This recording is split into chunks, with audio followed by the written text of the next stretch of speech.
Hello, you're joining me, Ruku, for another beer review. This then is, as you may well know, it's a familiar looking beer, isn't it? I did the predecessor to this of the triple version.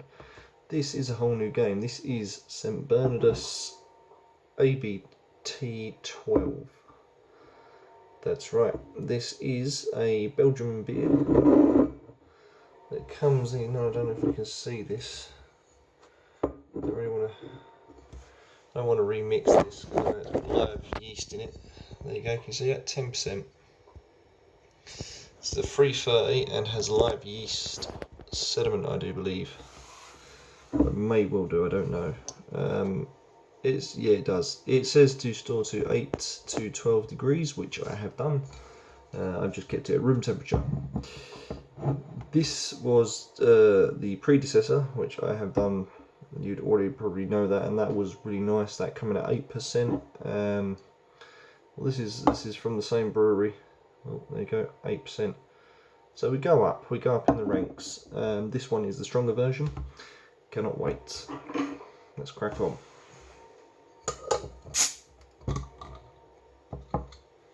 Hopefully I don't get a head climb like I did last time on the previous one. There's your cap, St. Bernardus 12. Very funky. I shall try and do this the best I can.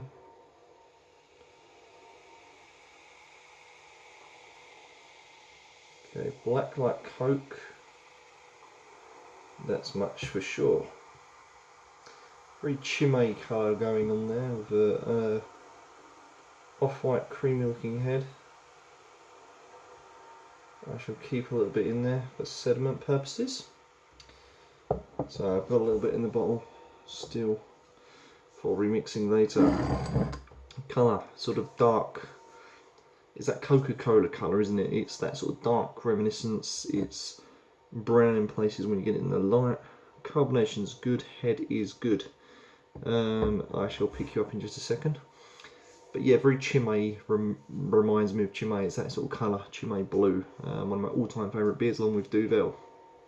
I love my Belgian beers, me, so I'm looking forward to this. Previously told you about history about the triple version, and I'm guessing virtually the same, more as history in the sense that the brewery opened was the same, and probably slightly different methods of brewing this, but we'll get to that maybe another day. Today, the head is diminished because obviously I've got it in a left glass. I thought I would try the difference between a standard glass with some etching and a left glass which has no etching, and clearly that's a big mistake because now the head has diminished. Oh well, you win some, you lose some, fans, but here we go.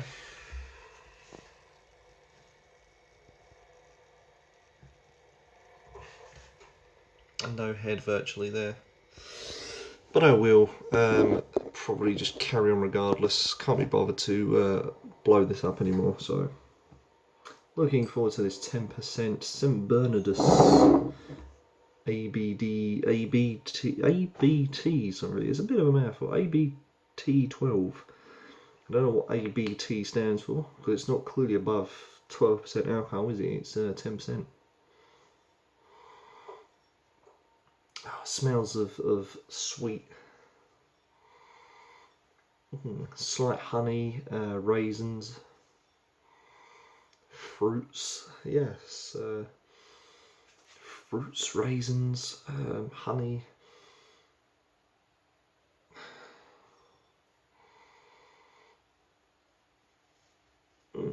Not bad, but here we go. On with the taste.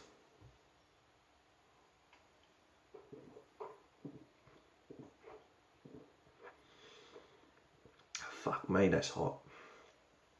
Oh, that's a hard hitting 10%, fans.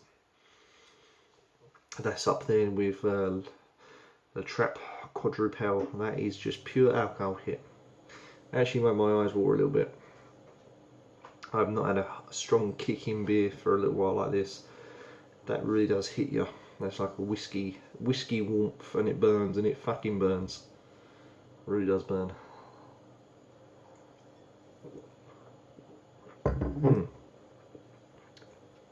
Okay, so you get past the alcohol hit. If I can just do that. Oh Christ, that is strong. You get a very, very strong alcohol hit. It's quite overpowering actually. I think maybe this should be chilled rather than kept at 8 to 12 degrees because I do believe that it may tone the alcohol down. The fruits come through. Fruits are prunes, dates, raisins, yeah, dates and raisins I guess, and plums, that kind of era. Very sort of sweet fruits.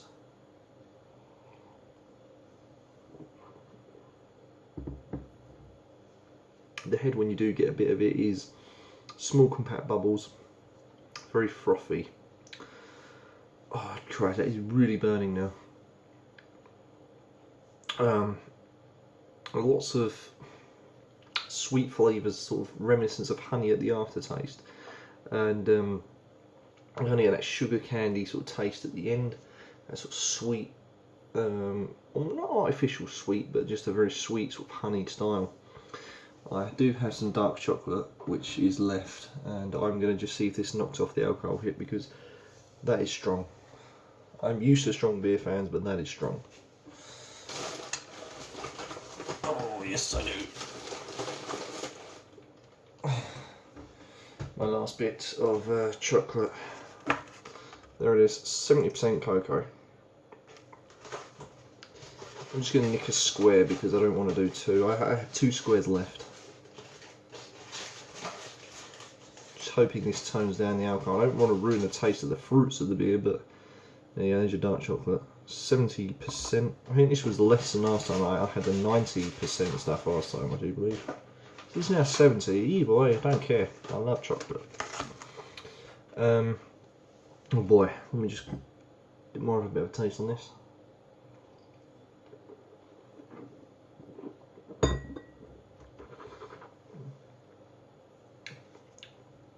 Yeah, when you swish it around in the mouth a little bit, you really do get less of the alcohol, more of the fruit comes in, just a sweet sort of differences. But here we go, bit of dark chocolate. Let's see if this knocks off the alcohol hit.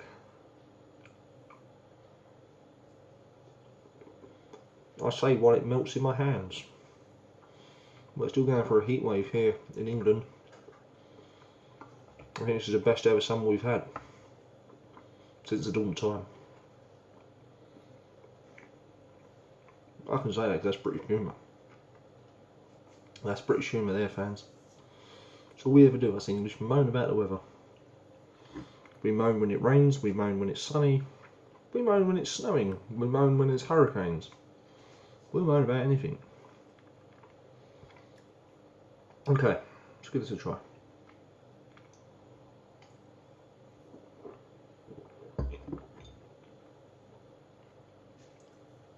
Okay. Indeed, it does knock off a bit of the alcohol, but not too much. That is some strong stuff. This has no real effect. It just strong alcohol punch. Even with the dark chocolate, it can't counteract it. It's just that is that strong. We're up in the trap quadruple territory here. When I first tried the trap quadruple, 10% also, very similar colour. Fucking knocked me out. And I'll put my hands up and say that did knock me out. It was quite strong. Ended up feeling it after about a bottle.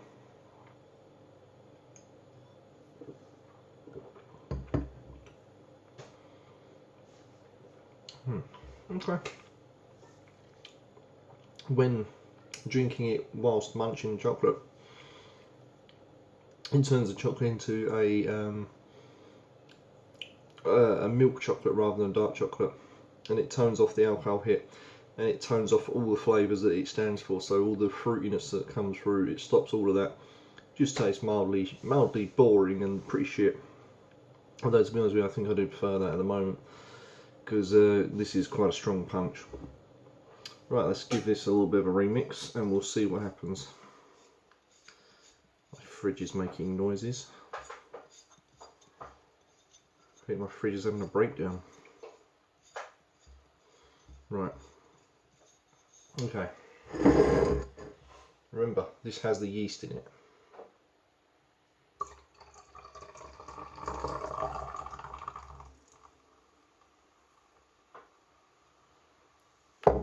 Look at the head.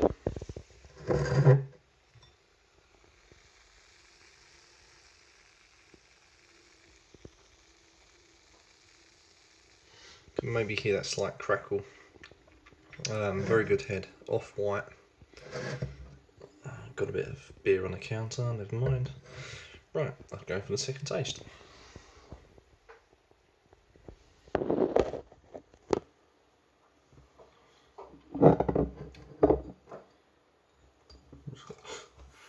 Yep, okay. Bit on the hand there.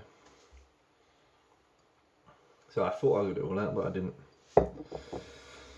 Whew, okay, let's do this. Second taste when remixed.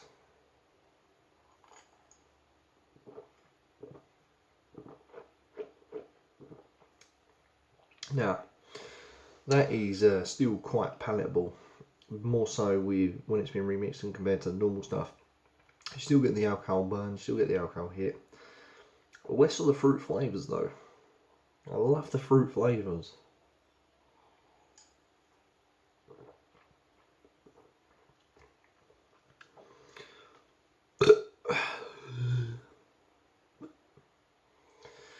Do apologise, fans. Really bad track wind at the moment.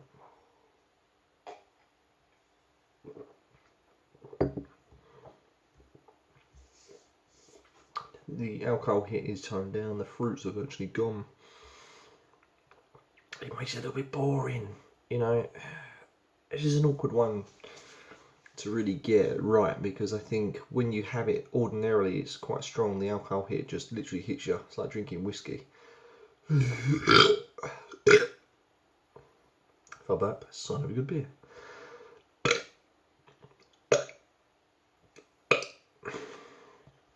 Multiple burps. Excellent beer.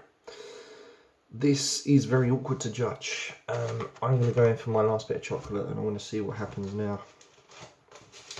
I want to see what happens when I've remixed it with chocolate, but it automatically is hard. It is just a hard beer, fans. You know, you drink it normally, it blows your head off. You drink it when it's been remixed and it becomes dull. So it's either one or the other. You have a dull beer or you have a rocket fuel beer. I'm not sure which I prefer at the moment. I think I prefer the rocket fuel because yes, it burns and it does hit you, but at least there's more flavour. Okay, more dark chocolate.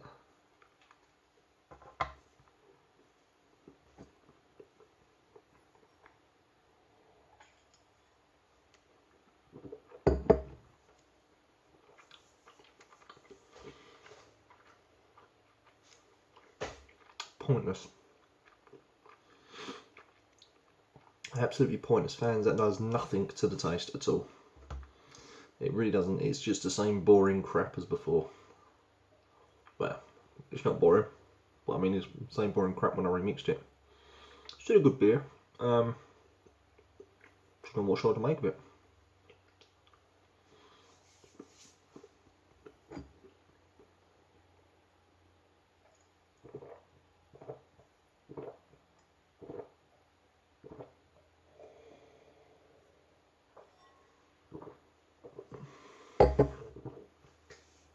Oh. Okay. I've now vastly warmed up, so I'm not sure if I can score this. One of those beers that you can't really score. Depends on how you like your beer, if you like it strong, if you like it weak. This is very awkward. So I'm going to leave it unscorable. Not because I don't like it, but because I can't score it fairly. I believe that there's two sides to this beer. A strong side and a very, very weak side. Depending on how you take the beer, it can vary. Given the choice, I think I prefer the strong. But even then, I'm not sure. Thanks for watching. Join me next time for some more beer reviews.